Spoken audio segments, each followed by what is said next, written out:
Hi, friends. We are going to go over fourth grade ELA task number 4 in learning phase 4, Sadie's game. So if you pull out your packet for phase 4 and turn to page 9, you're going to find, I'll share my screen with you so you can see it.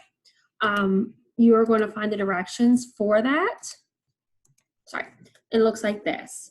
So this task is all about visualization, okay? So think about visualization. What do you see, like that mental image in your head when you're reading a story or listening to the story, okay? So just by looking at the title Sadie's Game, I picture a little girl, Sadie, and playing some sort of game. She may be playing hopscotch or playing soccer, but she's playing some kind of game. And I have an image of a little girl playing a game in my head. Okay, so when you're visualizing, you're creating that mental image in your head. All right, like kind of like a moving picture as the story is going through, you're listening or reading a story, that image is changing just like you would in a movie. Okay, before we get started with Sadie's game, this is what your text is going to look like. And I know you have that text set in front of you. This is what it looks like if you want to pull it out too. I do want to go over some vocabulary. Your packet lists 8 vocabulary words: express, whirl, emotions, fussy, encircle, portraits, bouquet, and sparkle. Okay, those words are listed on page 9 in your packet. All right, so let's go ahead and I want to share my PowerPoint or my file I created for you with pictures to go with those words. So the first word was express. When I express something, it means you say it or you show it. Okay, so there's 2 pictures here. The guy's like, hey, look at this. He's expressing like, hey, look at this. And we have all our little characters here that have different emotions on it. They're expressing sadness. They're expressing boredom, maybe surprising, curiosity. Okay, when I'm happy, I'm smiling, so I'm expressing that I'm happy. If I'm angry or mad, I might have a mad face on. My eyes are scrunched and my mouth is tense. So I'm expressing by showing it. Okay, you can express things by saying it. Say, oh, I missed you so much, or great job on your work, or you know, I really didn't like how you treated your friend. So you're expressing, you're saying how you do it. Okay, so think about how you express yourself when you were upset with a friend. What do you look like? What do you say? What do you do when you're upset with your friend? How you react to them is how you express yourself. Our next vocabulary word, is whirl. Okay, so whirl, it means to turn or spin around rapidly. So spinning really fast, okay? Kind of like this little picture here. This reminds me actually of a hurricane out in the waters. We see the clouds whirling and spinning around. And this spin top, it whirls, okay? It turns and spins around rapidly. It spins fast, okay? What's something you may not want to whirl around? Okay, so maybe glass, something that's breakable. You go into a store with your family, first thing mom and dad say, don't touch anything. It's breakable, right? It's fragile. So you don't want to whirl and play around that. So this is whirl. The next vocabulary word is emotions. I know we've talked a lot about emotions this school year. Emotions is basically a strong feeling such as love, hate, happiness, sorrow, or fear. So here I have a picture of a little boy who has lots of different emotions showing on his face. So he's expressing lots of different emotions. Okay, we see some. Describe a time that you had a strong emotion of happiness. So you had that feeling of happiness, that strong emotion. What was it and why?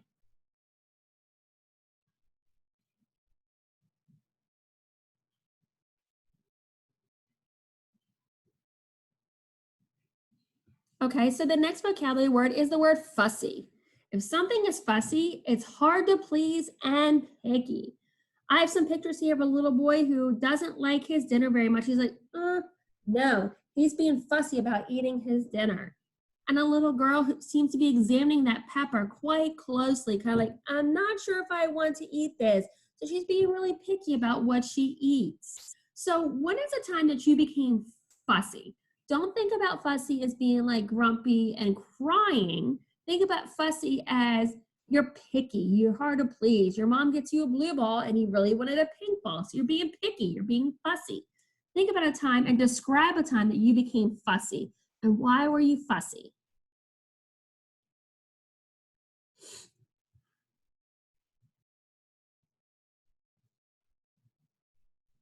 Okay, let's go to our next vocabulary word. This word is encircle. Say that with me.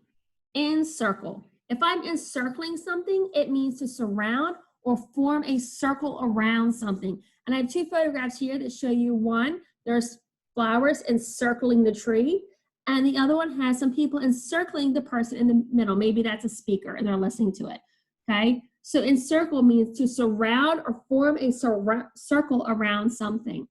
So think about some games you play at recess, some games you play at home or in the gym with Mr. B. What game might you have to encircle a group of friends?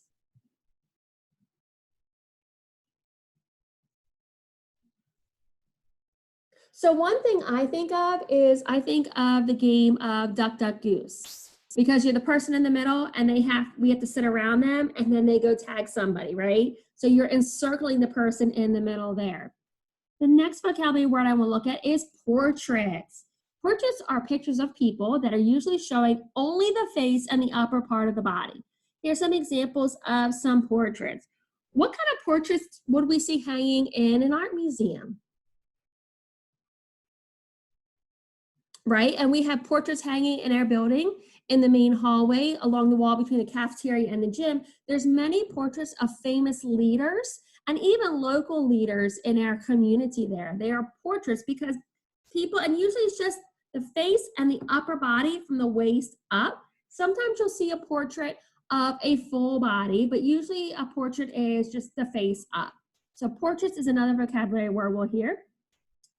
And bouquet. A bouquet is a bunch of picked flowers. Here's some beautiful picked flowers. You might get them from the store or you might get them from your yard. Some people like to pick flowers when they go by on the side of the road, excuse me, and they see some wildflowers growing. Oh, they're beautiful.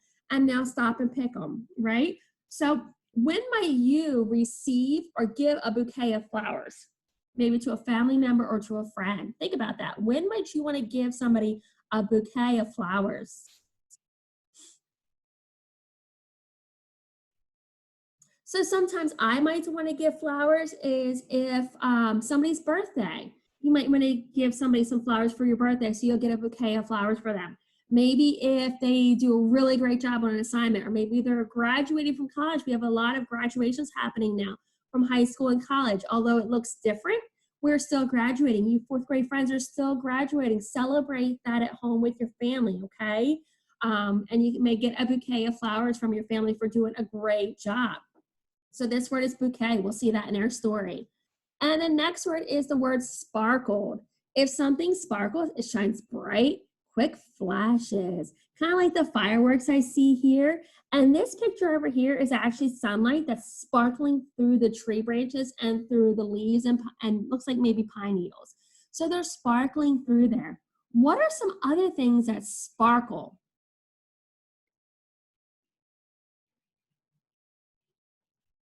Right, lots of things sparkle. Could be nail polish, could be paint, might be a sparkle crayon, right? Sometimes when you're at the beach and you notice the sun hitting the water and it reflects off, it's kind of like it's sparkling. So that's another one, okay? So I love how you guys are working hard. I want us to take out your story of Sadie's game, and it's going to look like this. And we are going to read it together. I'm going to read it to you, so you can follow along on your page, okay? So Sadie's Game is a realistic fiction story, and we want to think about in what ways do people show they care about each other. We're going to read how a brother shows that he cares about his little sister. And look, Sadie is playing a game. It looks like she's playing basketball, or maybe this is Sadie over here on the side wanting to play, but she's a little nervous to play. So we'll see. You ready? Let's go ahead and start. Says, the referee's whistle went off like a shrieking bird, signaling Sadie's second foul of the game. It was only the first quarter, and Sadie had already collided twice with another player's wheelchair. Her coach waved her off the court for a substitution as the crowd shouted cattails and jeered behind her. She had never seen a crowd express such disappointment before. So they're expressing disappointment. They're calling cattails and jeers behind her. So that means they're kind of being negative. They're like, why did you do that? And they're not being very positive. If we look at her face in the picture here, it actually looks like she's a little bit worried and a little bit scared. So Sadie watched her teammates whirl and spin in front of her. Her emotions were all over the place, and it showed in her basketball playing. If only she and her brother had not argued this morning about the game. What's so important, Richie, that you can't be at the game? Don't I matter anymore? Sadie had asked. What emotion do you think Sadie is feeling right now? Yeah, she's disappointed and she's sad that her brother's not coming. She really wanted him to come. Go to the next page. Great. Richie was Sadie's whole world, and they both loved sports, especially basketball. Sadie loved to play before her accident, and it was Richie who had taught her to play again afterwards. There had been days when she did not want to get out of bed, and he would coax and bully her until she got up. He even borrowed a wheelchair himself to help her learn how to play the game all over again. Together, they would roll across the outdoor court, zipping, zooming, passing, and dribbling all day long. But lately, Richie preferred to hang out with his new high school friends. Sadie would watch through the windows as Richie polished every little nook of his new car. He was a fussy as a mother cleaning her kittens. When he drove away, Sadie would keep staring out the window, tears clouding her eyes. Oh, now I see her emotions changing again, right? Now she's sad, tears. I have tears when I'm sad a lot of times, right? Mama was her sun.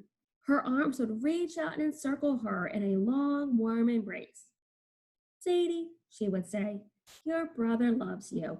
Even though he's got a new priorities now, that doesn't mean he doesn't care. But Sadie still felt hurt. Sadie looked up and saw her coach frowning. She searched loudly for her mother, expecting disappointment in her eyes. But instead, she saw a wide smile. It was the same happy face she saw in portraits of her mother at home. Sadie followed her mother's gaze to find Richie jogging toward her from across the gym, holding a purple and white bouquet of flowers wrapped tightly in a ribbon. Richie's eyes sparkled. His eyes gleamed. He bowed to his sister and handed her the flowers as though she were a queen. Look at this photograph over here. Let me scroll up a little bit so you can see it better. Look at this illustration. You see how he's giving her a bouquet of flowers? You can see the expression on her face and how happy she is. And then she says, but we're losing. How do you know we're going to win? She asked. I don't, Richie said. It's not important. What I know is you're like a whirlwind on the court, and there's no way I'm going to miss my little sister's game. He put his hand on her shoulder as he said, it's great to have a lot of new friends, but I realize that you're my best friend. With that, Sadie smiled. Those words meant more to her than I'm sorry ever could.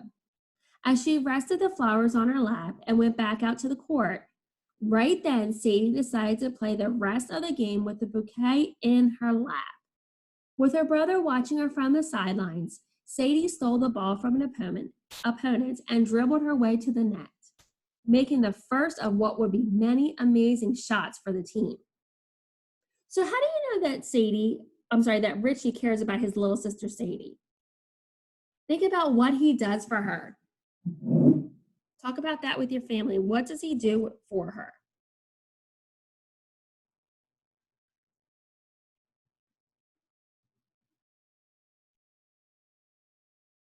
Okay, now think about who do you care about in your family, okay? Is there anybody in your family that cares for you like Richie does about Sadie? Or you care about them the way that Richie does for Sadie? How do you show those people that you care about them? What do you do?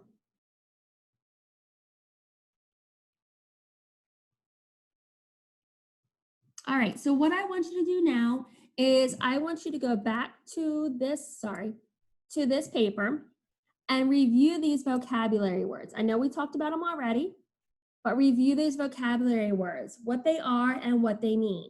If you need to rewind this video to go back to the picture examples I have, please do that, okay?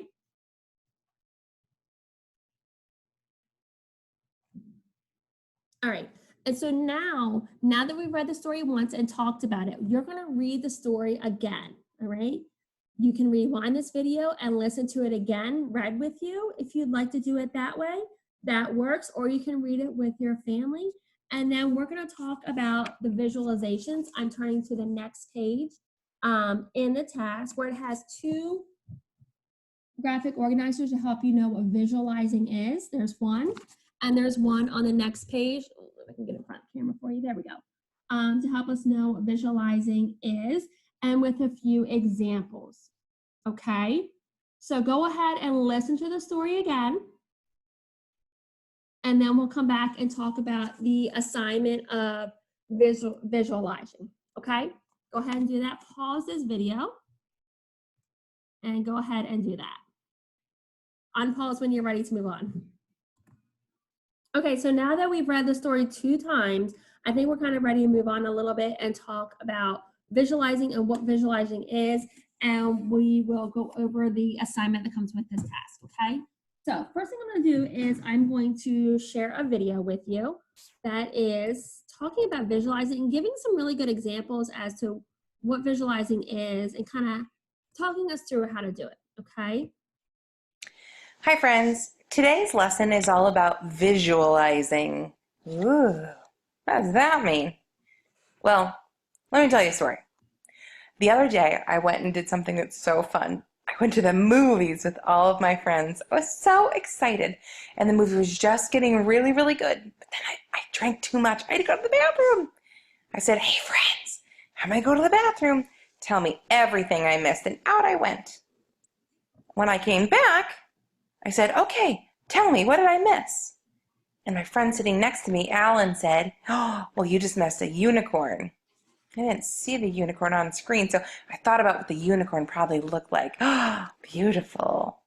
And then Alan said, no. The unicorn was white with rainbow hair. Oh, okay, let me change that picture in my head. Okay, there it is. Yeah, he's cute. No.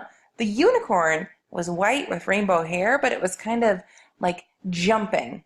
Oh, okay, well that one doesn't look like he's jumping. New picture in my head. Oh, there he goes. Oh, that one's even more beautiful, and it is jumping.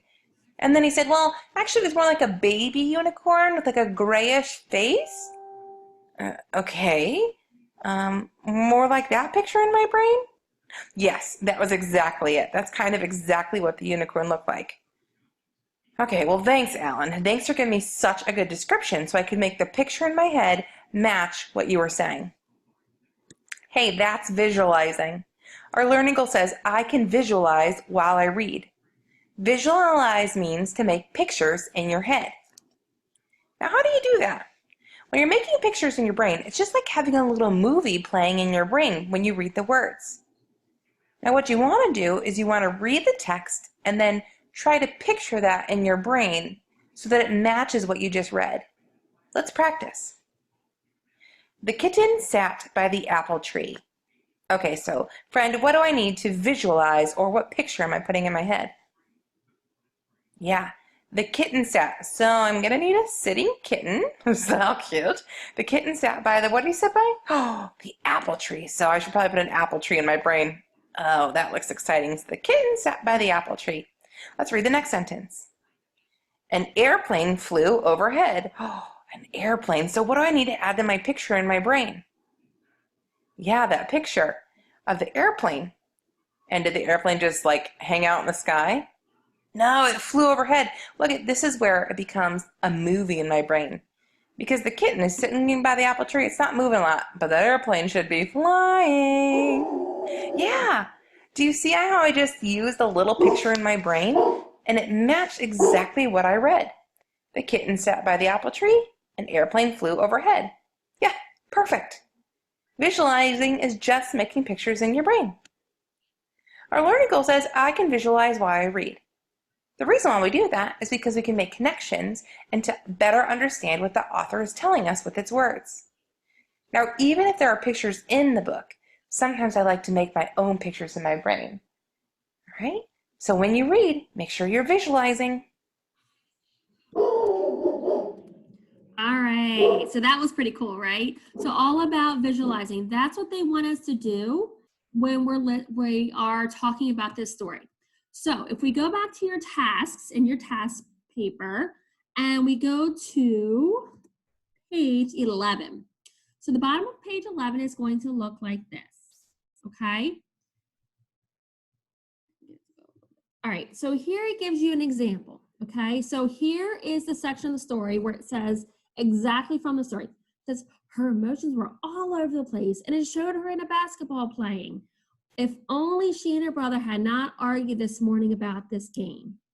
So I'm thinking the picture in my head, she's at the basketball court and she's kind of arguing and fighting at basketball court, right? Okay, so that's what a picture I would have in my head. I'd be visualizing that, right? And then when I'm making inference, I'm taking what I'm reading and what I'm thinking about, and I'm like, okay, so what can I determine from that? Okay, what am I figuring out about the story? All right, so what we already know about the story, background knowledge, say about basketball, how to play basketball, maybe even how siblings get along. And sometimes when we fight and we're arguing with our sibling, it might make us not do so well as something else because our mind is on that, right? And putting it all together. So because the story said, well, her emotions are all over the place and it showed in her basketball play. If only she and her brother had not argued this morning about the game. We already know in the beginning of the story said she wasn't doing very well, right? So I picture her playing basketball, not doing so well. My inference is that Sadie's not playing as well because she normally does because she's upset about fighting with her brother, okay? And in the story it says, well, she'd never seen the crowd so upset before. Her emotions were everywhere. And we also know that when we're upset about something, you normally don't do as well, right? You come to school upset because of brother or sister, you kind of have a rough morning, right? It kind of carries on. Even though brother and sister aren't in school with you, those emotions are still there. So the next part of the story says, Richie was Sadie's whole world, and they both loved sports, especially basketball. Sadie loved to play before her accident, and it was Richie who had taught her to play again afterwards. There had been days where she did not want to get out of bed, and he would coax her and bully her until she got up, but bully in a good way, right? So now you're going to draw a picture, and I'm going to turn, and I'm going to draw a picture of what I might do to match that, because I need to draw a picture that goes with it, right? So think about what it says. Richie was Sadie's whole world, and they both loved sports, especially basketball. Sadie loved to play before her accident, and it was Richie who had taught her to play again afterwards. There had been days when she did not want to get out of bed, and he would coax and bully her until she got up. So I want to draw a picture. What picture comes to mind? So I might say, let's see, here's your brother Billy. Don't mind my stick-figure friends. There's a friend Billy. I'm gonna give him a baseball hat. Okay. And we know he loves to play basketball. Here's our basketball.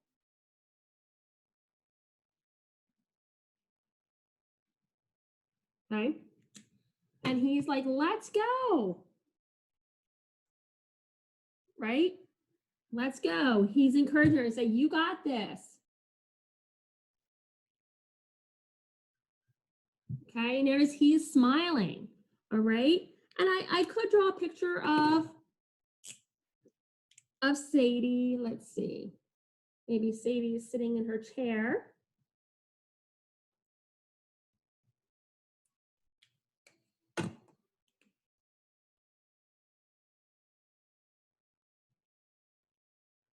And she might kind of be not so happy, right? And he's encouraging her, saying, let's go, okay? So this is a mental picture I have in my head. Remember, your picture doesn't have to be perfect, right, of what it is. Now that I have my mental picture, I'm visualizing, okay? I visualize what happened in that part of the story. I'm ready to make an inference. okay? So I might inference, I can just paraphrase that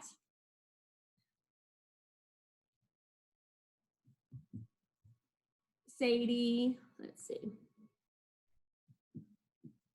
loves her brother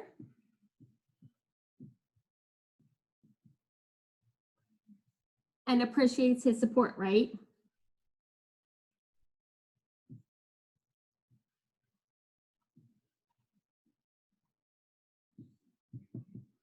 Okay, so the important thing is, sorry for my handwriting, friends. The important thing is when I'm doing my visualizations and I'm making my inferences, I can back it up with evidence from the text, okay? So here is my inference, right? And I know that he supports her and she looks up to him because it's her best friend, right? So you can say it was her best friend. Okay. Could I even say, didn't it say in there that he came to every game? So that's another detail from the story. It came to every game. Okay. And one thing I thought was really good that helped support that is that taught her how to play again. And it helped her learn to love to play again.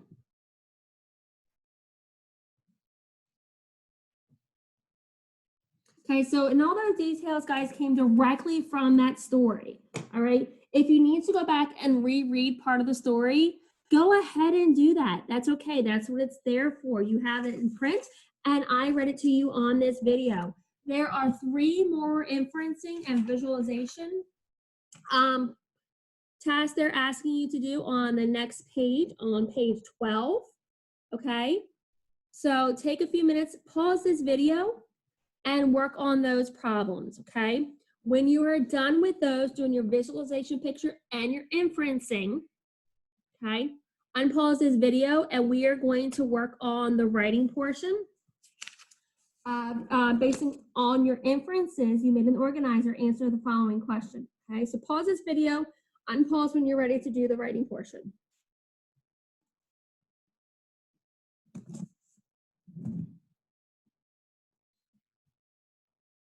Okay, so now what the task is asking you to do is to describe the relationship that Sadie has with her brother Richie. And how do you know? Think about those feeling words at the beginning of the task, or not feeling words, but emotions and how you express yourself and what those words mean. And describe the relationship Sadie has with her brother Richie. So remember, when you are writing, you need to start with answering the question first, okay? So you can say, start with your introduction sentence, something like, Sadie and her brother Richie have a blank relationship, okay? And then 2 or 3 reasons that from the text that support that. So what do they do together? How do they encourage each other? Okay, so make sure you put in, I'd say 3-4 sentences will be a good way to answer the question. And then make sure you have details directly from the text to support that. Okay, take your time, go back and read in the text. If you will want to take your piece of text that you have, your story, this is yours to keep. Okay, guys, so write on it. Take a highlighter and highlight important things that happen. Highlight what Sadie and her brother do together that supports the type of relationship they have. So when it comes to you actually doing your writing, you can find it easily in the text. And of course, make sure you write in your own words. Don't copy sentence for sentence, word for word exactly, because that's plagiarism. And when you get older, well, even now in 4th grade, but it's illegal and you can get in a lot of trouble for it. So put it into your own words. If you're telling your family about the relationship they have, what would you say and how would you word it? All right, my friends. Well, this is the end of this task. I know it was kind of a long task as opposed to what we're normally doing, but you are doing an amazing job, my friends, and I will see you next time. Reach out if you have any questions, guys. Bye.